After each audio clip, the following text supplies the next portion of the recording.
Thank you so much. Now, before opening the entire discussion, please think about the questions. The first initial one from me, Mr. Pecorario, we have in EU common ambitions, such as the European Pillar of Social Rights. So we have the goals, the dreams, but clearly our common fiscal activity is unfit to this challenge, and it just doesn't win people's hearts. And what you just said about direct support in terms of income, in terms of jobs, these are very important lessons that we learned from the unequal response during the pandemic. What is the takeaway of this pandemic and of these emergency responses for climate change and for the future of EU institutions? What is the extent of the responsibility and the power they should have to face the challenges of the future?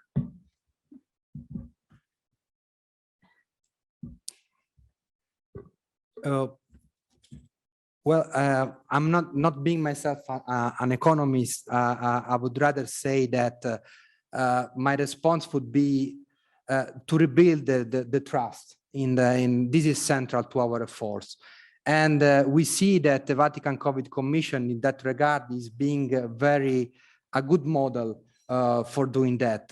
For example, while when the Pope has faced this extreme and new tremendous condition that the pandemic has generated, he had immediately perceived the importance of going outside our comfort zone, let's say, and ask the church to be part of the chain that we want to see, as I was saying, by reading the message of Sister Alessandra. And for example, the Vatican COVID Commission that I was describing is working in an intergovernmental way. So that means that we have many Vatican departments, but hand in hand with civil society, private sector, international organization, and other religions mostly. So I think that to respond to your question would be, first of all, to reimagine in a creative but concrete way institutions that can work together in a synodal way. That means synodal, working together. And only by doing that in a creative, concrete, and professional way, you can, let's say, have this forward-looking trust that people require, and you see European citizens mainly. Thank you. Now, let's open up the panel. Questions, please.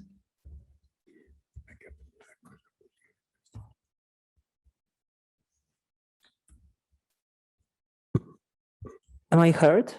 Yes. Yeah, please go ahead. So, just knowing a bit the work of COVID Commission,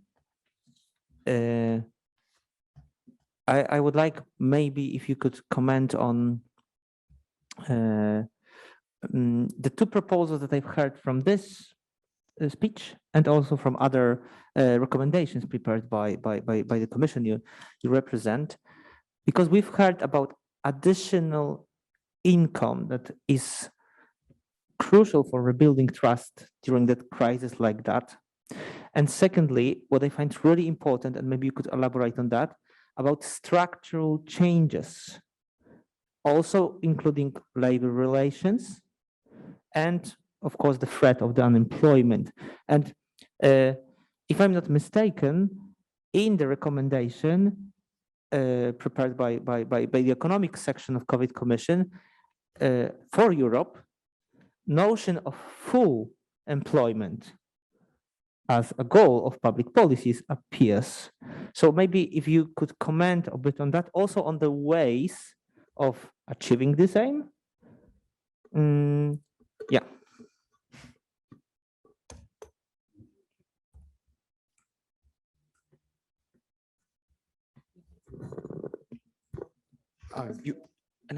The next question.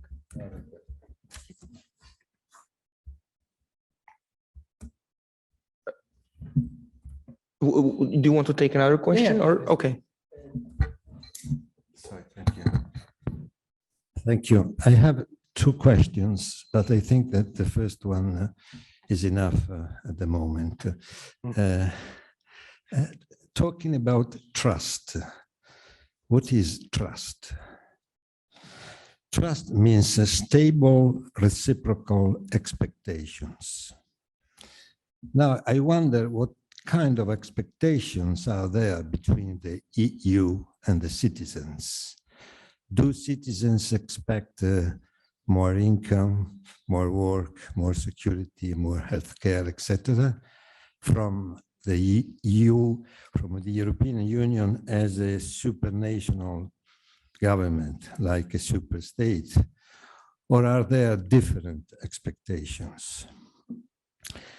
And these expectations should be reciprocal. That is, it's clear what the EU is expecting from citizens. That is participation, engagement, commitment, and so on and so forth.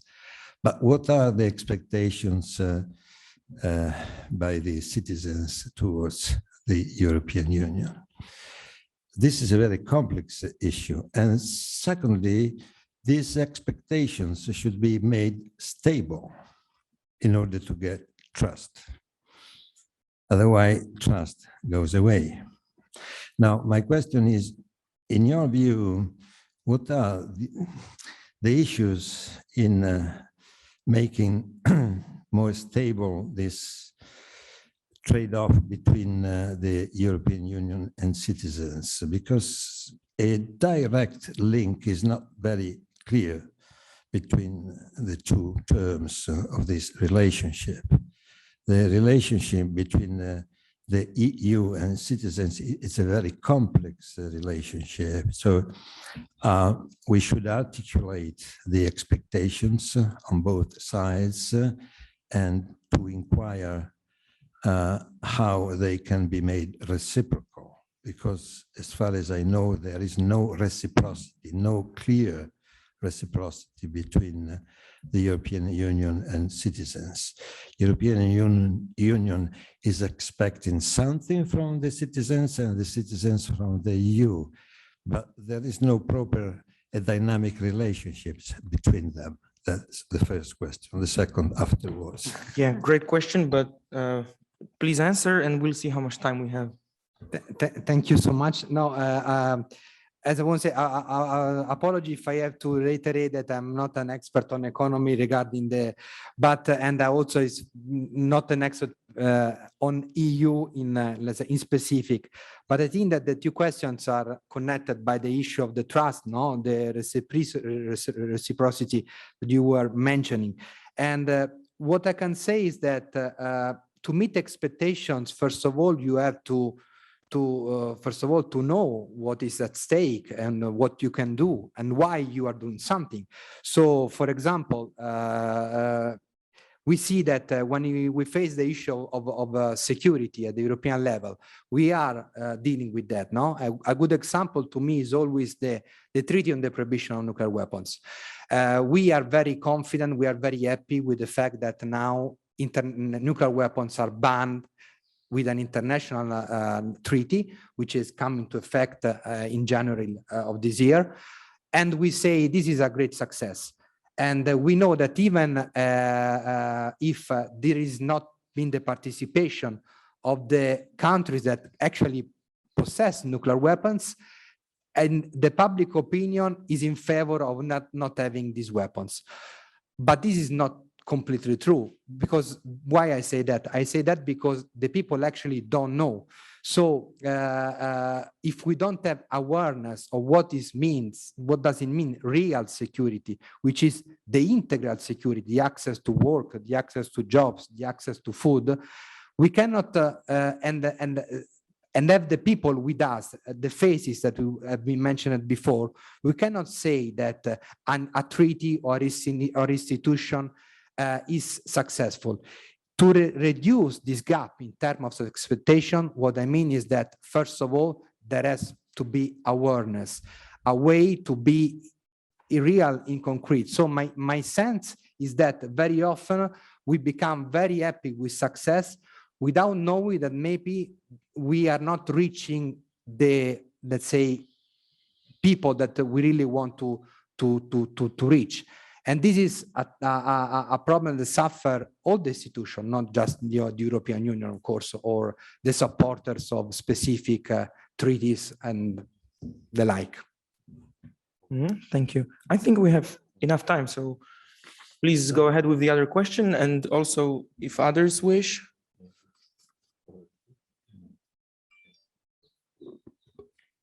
Okay.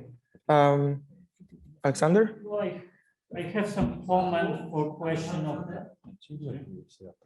The microphone, please.